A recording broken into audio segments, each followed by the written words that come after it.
दोस्तों, आज बात करेंगे उस जेब की जिस पर राष्ट्रवाद का टैरिफ लगाकर चुपके से डाका डाल दिया गया है। हम अक्सर सुनते हैं कि अमुक नेता ने दूसरे देशों को सबक सिखाने के लिए उन पर कड़े कर टैरिफ लगा दिए।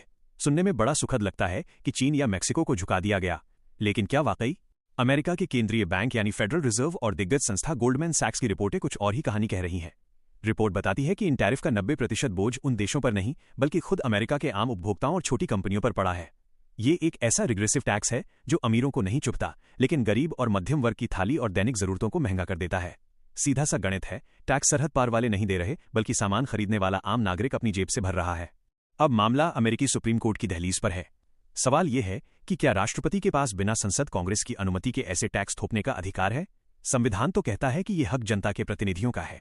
हैरानी की बात देखिए, जब सच्चाई सामने आती है तो सत्ता के सलाहकार डेटा को ही शर्मनाक बताने लगते हैं। ट्रंप के सलाहकार कह रहे हैं कि ये घरेलू उत्पादन बढ़ाने के लिए है, लेकिन हकीकत में ये पैसा आम जनता की जेब से निकलकर सरकारी तिजोरी में जा रहा है।